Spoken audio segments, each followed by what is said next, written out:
وَلَنَبْلُوَنَّكُمْ بِشَيْءٍ مِّنَ الْخَوْفِ وَالْجُوعِ وَنَقْصٍ مِّنَ الْأَمْوَالِ وَالْأَنفُسِ وَالثَّمَرَاتِ وَبَشِّرِ الصَّابِرِينَ صدق اللہ العظیم۔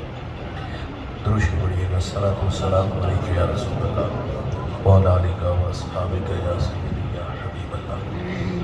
حمد و ثنا کے بعد عزت و تکریم کے لائق تشریف فرما مقتدر علماء، معزز محتشم حاضرین، السلام علیکم ورحمۃ اللہ۔ چند باتیں آپ کے گوش گزار کر کے گفتگو سمیٹ لوں گا۔ دعا ہے اللہ حق بیان کرنے کی توفیق عطا فرمائے۔ قابل عمل باتوں پر ہم سب کو عمل کر کے زندگی کی راہوں کو درست کرنے کی توفیق عطا فرمائے۔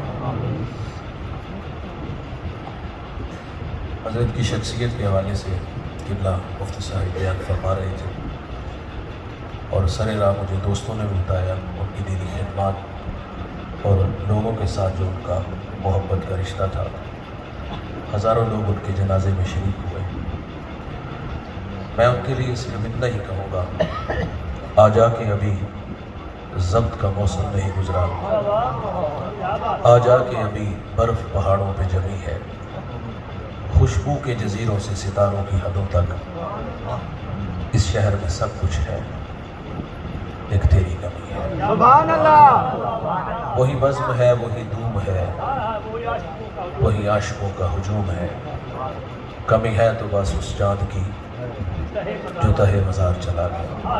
ہمارے گجرانوالہ کے پڑوس میں ایک چھوٹا سا شہر ہے سیالکوٹ، وہاں ایک بہت بڑا نام ہے حکیم عبدالحی رحمۃ اللہ علیہ۔ اہل دانش ان کے قدموں میں بیٹھنا اپنے لیے فخر جانتے ہیں۔ ان کے والد گرامی تصویر نہیں بنواتے تھے، تو کسی نے چوری تصویر کھینچ لی تھی، تو حکیم صاحب سے ایک دن اس نے کہا کہ میرے پاس آپ کے ابا جی کی تصویر ہے۔ تو آپ فرماتے اچھا آپ کے بار جب آؤ نا تو وہ تصویر ساتھ لے آنا۔ ایک ہفتے بعد ملاقات ہوئی اور حکیم صاحب اپنے والد گرامی کی تصویر ہاتھ میں تھی اور کافی دیر تصویر دیکھتے رہے، اور پھر ایک ٹھنڈی آ بھری تو ایک جملہ کہا جس نے پوری مجلس کو تڑپا دیا۔ پنجابی بولتے تھے، والد کی تصویر کو دیکھ کے کہتے ہو رہے لوگ مر کیوں جاتے ہیں، مرنے والے یہ بات کیا جانے، جینے والوں پہ کیا گزرتی ہے، اپنوں کے بغیر زندگی بڑی ادھوری ہوتی ہے۔